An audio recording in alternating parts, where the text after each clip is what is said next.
అందరికీ నమస్కారం, శుభోదయం. Welcome to profit master. ఇవాళ 17 డిసెంబర్ ట్యూస్డే ఇంటర్నేషనల్ మార్కెట్స్లో పర్ఫార్మెన్స్, అలాగే మన మార్కెట్స్ మీద ఇంపాక్ట్ ఒకసారి చూద్దాం. నిన్న అమెరికన్ మార్కెట్స్లో S&P 500 0.38% మేర, నాస్డాక్ 1.24% మేర లాభాలతో ముగియగా డౌ జోన్స్ పావు శాతం మేర నష్టాలతో ముగిసింది. Stock futures inch lower after Dow notches longest losing streak since 2018. Asian మార్కెట్స్లో యాజ్ ఆఫ్ నో నికాయ్ పాజిటివ్గా ట్రేడ్ అవుతుంటే హాంకాంగ్, షాంఘై మాత్రం కొద్దిగా బలహీనంగా ట్రేడ్ అవుతున్నాయి. నిన్న మనకి గోల్డ్ ఆల్మోస్ట్ $74 దగ్గర ట్రేడ్ అవుతుండగా గోల్డ్ $2,674 దగ్గర ఉంది. Indonesia's protectionist policies aimed at attracting investments are misguided, economist వాన్. China wants to dominate in AI and some of its models are already beating their US rivals. So AI chips అనేవి maybe రాబోయే రోజుల్లో చాలా పెద్ద డిస్రప్షన్గా మారబోతున్నాయి chip స్పేస్లో. So ఇది international markets నుంచి. స్పెసిఫిక్గా మన మార్కెట్స్ పరంగా ఒకసారి చూస్తే ఫారిన్ పోర్ట్ఫోలియో ఇన్వెస్టర్స్ నిన్న 279 crores ఆల్మోస్ట్ వర్త్ ఆఫ్ స్టాక్స్ని సెల్ చేయగా, డొమెస్టిక్ ఇన్స్టిట్యూషనల్ ఇన్వెస్టర్స్ నిన్న 234 crores వర్త్ ఆఫ్ స్టాక్స్ని నిన్న వాళ్ళు సెల్ చేయడం జరిగింది. మార్కెట్స్ నిన్న కొద్దిగా మార్కెట్స్లో సెల్ ఆఫ్ లాంటి సినారియో అయితే మనం చూసాం. స్టాక్స్ పరంగా Hindustan petroleum, the board approved the lube modernization and bottoms upgradation project at Mumbai refinery. So దీనివల్ల వాళ్ళ ప్రొడక్షన్ లూబ్రికెంట్ ఆయిల్ బేస్డ్ స్టాక్స్ని మరింతగా పెంచబోతోంది. సో ఇది హిందుస్థాన్ పెట్రోలియం చేపట్టిన ఈ మధ్యకాలంలో ఒక అతిపెద్ద ప్రాజెక్ట్. దాదాపు 4,700 కోట్ల రూపాయలు విలువైన ప్రాజెక్ట్ ఇది, వాళ్ళ విస్తరణ కోసం.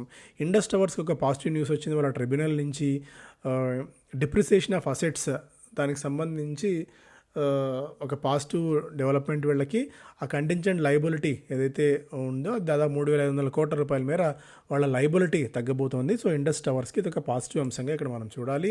శ్రీరామ్ ప్రాపర్టీస్లో ప్రమోటర్ దాదాపు 5.2 లక్షల షేర్లను శ్రీరామ్ ప్రాపర్టీస్ హోల్డింగ్స్ నుంచి వాళ్ళు కొనుగోలు చేయడం జరిగింది. టెక్స్మాకో రైలుకి దాదాపు 187 కోట్ల రూపాయల వర్త్ ఆఫ్ ఆర్డర్స్ వచ్చాయి ఛత్తీస్గఢ్ ప్రభుత్వం నుంచి. కెల్టన్ టెక్స్ QIP ద్వారా నిధులు సమీకరించబోతోంది. వేదాంత మరొకసారి మధ్యంతర డివిడెంట్ని అనౌన్స్ చేసింది. ఒక్కొక్క స్టాక్కి 8.5 రూపాయల చొప్పున. ఇప్పటివరకు దాదాపు 32-33 రూపాయల దాకా వాళ్ళు అనౌన్స్ చేయడం అయితే చూసాము డివిడెంట్ని ఈ మధ్యకాలంలో.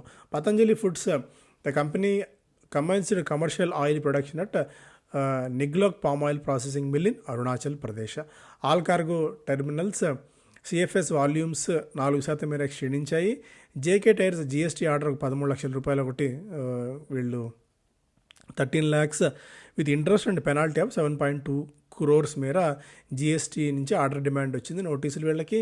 HCC క్వాలిఫైడ్ ఇన్స్టిట్యూషనల్ ప్లేస్మెంట్ ద్వారా నిధులు సమీకరించబోతుంది. దీనికోసం $45.27 ఫ్లోర్ ప్రైస్ సెట్ చేశారు. GMR ఎయిర్పోర్ట్స్ వెల్లడించింది ఎయిర్పోర్ట్ ప్యాసింజర్ ట్రాఫిక్ దాదాపు 14% మేర వృద్ధి చెందినట్టు. అండ్ రైల్టెల్ కార్ప్కి 38 కోట్ల రూపాయల మేర వర్త్ ఆఫ్ ఆర్డర్స్ వచ్చాయి. రైల్ వికాస్ నిగమ్ లిమిటెడ్కి received letter of acceptance worth 270 crores from Maharashtra metro rail corporation. So ఇవి ప్రధానంగా స్టాక్స్ పరంగా ఒకసారి చూస్తే. మిగిలిన స్టాక్స్ కూడా ఒక్కసారి చూస్తే HDFC బ్యాంక్కి నిన్న అడ్మినిస్ట్రేటివ్ వార్నింగ్ ఒకటి వచ్చింది సెబీ నుంచి. నాన్ కంప్లయన్స్, కొన్ని ప్రొవిజన్స్లో నాన్ కంప్లయన్స్ ఉంది అని చెప్పి HDFC బ్యాంక్ని వారించింది సెబీ. అండ్ స్విగ్గీ జొమాటోకి సంబంధించి ఒక మేజర్ డెవలప్మెంట్ వచ్చే ఛాన్స్ ఉంది. GST కౌన్సిల్ ఫినాన్స్ మినిస్టర్ భేటీ కాబోతున్న, ఫినాన్స్ మినిస్టర్ చైర్మన్గా వ్యవహరించబోతున్న GST కౌన్సిల్ భేటీ కాబోతుంది. వీళ్ళు ఈ ఫుడ్ డెలివరీ అగ్రిగేటర్స్ మీద, ఫుడ్ డెలివరీ ఛార్జెస్ మీద GST 18% GSTని 5% తగ్గించే అంశం మీద ఆలోచన చేస్తున్నట్టు ఒక వార్త. సో అదే కనుక జరిగినట్టయితే కొద్దిగా పాజిటివ్ అవుతుంది స్విగ్గీ అండ్ జొమాటోకి. సో స్పైస్జెట్కి దాదాపుగా చీఫ్ ఆపరేటింగ్ ఆఫీసర్ అండ్ CEOని ఇద్దరిని కోర్టు ముందు హాజరు కమ్మని చెప్పింది. దాదాపు $6 లక్షల సంబంధించిన ఎయిర్ క్రాఫ్ట్ ఇంజన్ లెసర్స్ చేసిన కంప్లైంట్ ఆధారంగా, అంటే కోర్టులో వాదనలు వీళ్ళు వినిపించేందుకు ఆదేశాలు జారీ చేసింది. కోర్టు ముందు హాజరు కమ్మని. ఓకే, మోస్ట్లీ మనం ఆల్రెడీ డిస్కస్ చేసిన అంశాలు ఇవన్నీ. ఎకనామిక్ టైమ్స్ ఫస్ట్ పేజ్లో manufacturing takes the gold in silver jubilee. So 25 సంవత్సరాల ఎకనామిక్ టైమ్స్ సిల్వర్ జూబ్లీ ఎడిషన్లో సో కార్పొరేట్ కంపెనీస్ ప్రముఖులు, అధిపతులు భేటీ అయ్యి సో ఎక్సలెన్స్ అవార్డ్స్ని అనౌన్స్ చేశారు. India Inc gets past 3 lakh crores mark in equity fund raise. It will be a 64% rise from previous record. So qualified institution placements ద్వారా, rights issue ద్వారా, అలాగే IPOs ద్వారా భారత కార్పొరేట్ కంపెనీలు 3 లక్షల కోట్ల రూపాయల వరకు సమీకరించాయి. JSW Neo ahead of a sprint for O2. ఇక్కడ Macquarie among 3 firm bids enterprise value దాదాపు $1.5 బిలియన్ మేర ఉంది. JSW Neo ఎనర్జీ అనే JSW ఎనర్జీకి చెందిన సబ్సిడరీ సంస్థ ఇది. వీళ్ళు lead bidder to acquire O2 power, the renewable energy platform held by Swedish asset manager. ఇక్కడ కొద్దిగా ఒక పాజిటివ్ అంశం ఏంటంటే downtown blues is as Q3 advance tax mop up jump 16.8%. So advance tax అంటే సో ఈ క్వార్టర్లో మనం అడ్వాన్స్ ట్యాక్స్ కడుతున్నాము, కంపెనీలు అడ్వాన్స్ ట్యాక్స్ కట్టాయంటే మెరుగైన లాభాలు వస్తాయన్న అంచనాతోనే వాళ్ళు అడ్వాన్స్ ట్యాక్స్ కడతారు. అలాంటి కట్టిన అడ్వాన్స్ ట్యాక్స్ దాదాపు 17% మేర పెరిగిందంటే ఈసారి లాభాలు మేబీ Q3లో కొద్దిగా ఆశాజనకంగా ఉంటాయని ఒక అంచనా ఉంది. సో ఇదొక పాజిటివ్ ఆర్ ప్రోత్సాహక అంశంగా మనం చూడొచ్చు. సెబీ గురించి ఆల్రెడీ మనం మాట్లాడుకున్నాం, హెచ్డిఎఫ్సికి ఇచ్చిన నోటీస్ గురించి. అండ్ వారి ఎనర్జీస్లో మెజారిటీ అంటే వీళ్ళకి వస్తున్న బిజినెస్లో 72% ఆర్డర్ బుక్ అంతా యూఎస్ నుంచే ఉంది. డొనాల్డ్ ట్రంప్ వచ్చిన తర్వాత మేబీ ఈ కంపెనీ మీద ఎఫెక్ట్ ఉండవచ్చేమో అన్న ఒక భయం, ఆందోళన ఉండేది. అయితే ఈ సోలార్ ప్యానెల్ మేకర్ మాత్రం చాలా పాజిటివ్గా ఉంది.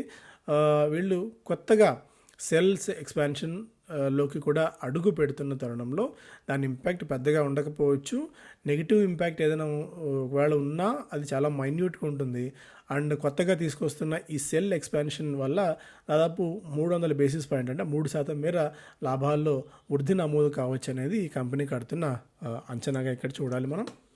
అండ్ ఆనంద్ రాఠీ ఐపీఓకి వస్తుంది. ఫైనల్ ఇప్పటివరకు చూస్తే దాదాపుగా 745 crores ఈ ఐపీఓ ద్వారా సమీకరించాలని చెప్పి చూస్తోంది. ఇందులో fresh issue with proceeds up to 550 crores. Fresh issue దాదాపు 550 కోట్లు ఉండగా మిగిలింది ఆఫర్ ఫర్ సేల్ ద్వారా ప్రమోటర్లు విక్రయించుకుంటున్నారు.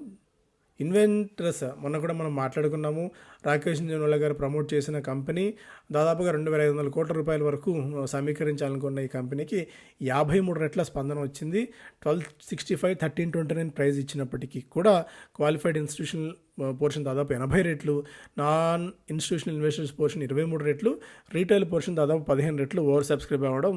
అంటే quality of the company are quality of the IPO ఉంటే జనాలు ఎంత వరకైనా వెళ్ళడానికి సిద్ధంగా ఉన్నారు అనేందుకు ఇదొక ఉదాహరణ. ఇక్కడ మనకి 5 IPOs Dam Capital, Trans Rail Lighting, Sanatan Textiles, Concord Enviro, Mamata Machinery ఇవన్నీ కూడా డిసెంబర్ 19న ప్రారంభం కాబోతున్న ఇష్యూస్, 23వ తారీఖున క్లోజ్ కాబోతున్న ఇష్యూస్ అన్నీ కూడా.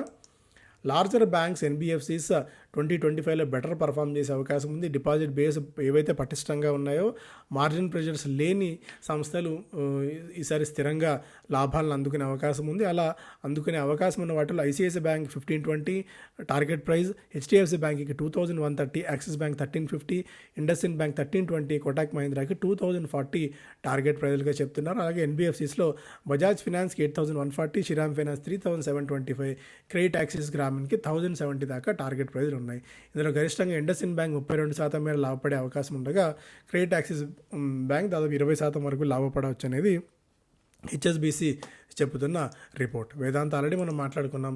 Fear of regulatory rap keeps life insurance stocks jittery. ఇక్కడ వీళ్ళు ఇన్సూరెన్స్ కంపెనీస్ చేస్తున్న ప్రాక్టీసెస్ మీద కొద్దిగా ఉక్కుపాదం మోపడానికి ఐఆర్డిఏ సిద్ధమవుతోందన్న ఒక వార్తల నేపథ్యంలో ఇన్సూరెన్స్ రిలేటెడ్ స్టాక్స్లో గట్టి సెల్లింగ్ అయితే చూసాము.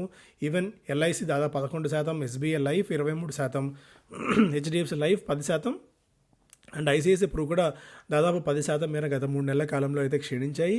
ఇదే బెంచ్ మార్క్ ఇండెక్స్ నిఫ్టీ 3% మేర క్షీణించగా సో ఇవి భారీ స్థాయిలో పతనం అయితే అవడం చూస్తున్నాము. అయితే కొన్ని ఇప్పుడు as of no decent valuations ఉన్న ఈ స్టాక్స్ని తీసుకునేందుకు సమయం అని చెప్పి ఎంకే గ్లోబల్ లాంటి కంపెనీస్ చెప్తున్నాయి. ఈ కరెక్షన్ తర్వాత కొద్దిగా అట్రాక్టివ్గా కనిపిస్తున్నాయి ఈ ప్రైవేట్ లైఫ్ ఇన్సూరెన్స్ కంపెనీస్ అని చెప్పి ఎంకే గ్లోబల్ చెప్తున్నమాట. The firm has a buy recommendation for HDFC life and add rating for improve life, Max Financial and SBI life and LIC. So ఈ స్టాక్స్ని కరెక్షన్స్లో తీసుకోవచ్చు లాంగ్ టర్మ్ కోసం అనేది కొన్ని బ్రోకింగ్ కంపెనీస్ చేస్తున్న సలహా సూచన. బిజినెస్ స్టాండర్డ్ ఫస్ట్ పేజ్లో ట్రేడ్ డెఫిసిట్ రికార్డ్ స్థాయిలో ఉంది. ఎందుకంటే గోల్డ్ ఇంపోర్ట్స్ ఈసారి వెడ్డింగ్ సీజన్ వాటి కారణంగా కూడా గోల్డ్ ఇంపోర్ట్స్ పెరగడం వల్ల ట్రేడ్ డెఫిసిట్ అయితే బాగా పెరిగింది. Now institutions dwarf retail investors in SME IPO. Okay. And Oberoi realty all time hit చేసింది. ఈ ఏడాదిలో ఇప్పటివరకు 53% మేర పెరగడం చూస్తున్నాం. కేన్స్ టెక్నాలజీస్ 5.5% మేర పెరిగి ఆల్ టైమ్ హిట్ చేసింది. అండ్ జిందాల్ వరల్డ్ వైడ్ 11% మేర పెరిగింది. ఆర్ఎంసీ స్విచ్ గేర్స్ కూడా 5% మేర పెరగటం అయితే మనం చూసాం. డాబర్ స్టాక్స్ రీజనబుల్లీ ఇప్పుడు వాల్యూగా ఉంది కరెక్షన్ తర్వాత. ఎందుకంటే వివిధ విభాగాల్లో ఉంది. ఎఫ్ఎంసీజీ స్పేస్ అంతా కూడా గత కొద్ది కాలం నుంచి చాలా బలహీనంగా ట్రేడ్ అవుతున్న సంగతి మనకు తెలుసు. అండ్ డీసెంట్ కరెక్షన్ చేసుకుని చాలా కాలం పాటు కన్సాలిడేషన్ అయిన తర్వాత మేబీ కొద్దిగా అప్సైడ్ పొటెన్షియల్ ఇందులో ఉండే ఛాన్సెస్ ఉన్నాయి. ఎందుకంటే పోర్ట్ఫోలియో చాలా పెద్దది.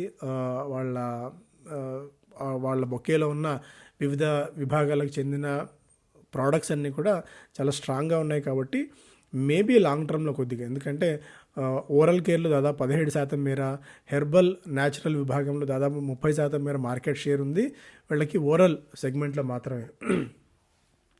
సో ఇక్కడ కొద్దిగా ప్రైస్ రిడక్షన్స్ కూడా అవుతున్నాయి. లార్జర్ ప్యాక్స్ని తగ్గించుకుంటున్నారు. వీటన్నిటి నేపథ్యంలో కొద్దిగా లాంగ్ టర్మ్ ఆలోచన ఉన్నవాళ్ళు డాబర్ స్టాక్స్ని ఎఫ్ఎంసీజీ విభాగంలో కొద్దిగా తీసుకునే అవకాశం ఉంది అనేది కొన్ని బ్రోకింగ్ కంపెనీస్ చేస్తున్న సూచన. గ్రీన్ ప్యానెల్ ఇండస్ట్రీస్ 17% మేర పెరిగింది గత నెల రోజుల కాలం నుంచి. నువామా ఇక్కడ నుంచి కూడా యాన్యువలైజ్డ్ ప్రాఫిట్ గ్రోత్ దాదాపు 70% మేర రాబోయే 2 ఏళ్ల కాలంలో ఉండవచ్చని చెప్పి అంచనా కడుతోంది. టాటా కన్స్యూమర్ కొత్తగా స్టార్బక్స్ స్టోర్స్ని లాంచ్ చేయడానికి కొద్దిగా ఆచితూచి వ్యవహరిస్తుంది. ఎందుకంటే ఇన్ఫ్లేషన్ పెరుగుతున్న తరుణంలో ఖర్చులు విపరీతంగా పెట్టడానికి జనాలు కొద్దిగా జంకుతున్నారు. ఈవెన్ బిస్కెట్స్ కొనుగోలు దగ్గర నుంచి కాఫీ తాగడం వరకు కూడా కొద్దిగా ఆలోచన చేస్తున్న ఒక వార్తల నేపథ్యంలో 100 స్టోర్స్ ఎక్స్పాండ్ చేయాలనుకున్నారు. దాన్ని ఈ ఏడాది 80 స్టోర్స్కి పరిమితం చేసి నెక్స్ట్ ఇయర్కి దాన్ని ఆ స్టోర్స్ పెంపు మీద ఆలోచన చేస్తామని చెప్పి వెల్లడించింది. సో ఇది కూడా మనం గమనిస్తూ కొద్దిగా ఉండాలి. టాటా కన్స్యూమర్ ఒకటే కాదు, ఓవరాల్గా ఎలా ఎకానమీ టర్న్అవుట్ అవుతుందని చెప్పి. డిక్సన్ ఓవరాల్గా వివిధ వీళ్ళు ఒప్పందం కుదుర్చుకున్న తర్వాత ఇండియాలో తయారు కాబోయే మొబైల్ అసెంబ్లీ మార్కెట్లో దాదాపు 20% వాటా వీళ్ళు దక్కించుకునే అవకాశం ఉంది. డిక్సన్ టెక్నాలజీస్ స్టాక్ అయితే ఇప్పటికైతే బాగా పెరిగింది. ఏదైనా డీప్ కరెక్షన్స్ వచ్చినప్పుడు, ఏదైనా మార్కెట్ అన్స్టేబుల్గా ఉన్నప్పుడు అప్పుడు మాత్రం డిక్సన్ టెక్నాలజీస్ని ఖచ్చితంగా మన పోర్ట్ఫోలియోలో ఉంచుకునే అవకాశం అయితే కనిపిస్తుంది. సో ఇవి ప్రధానమైన వార్తలు. Thank you so much.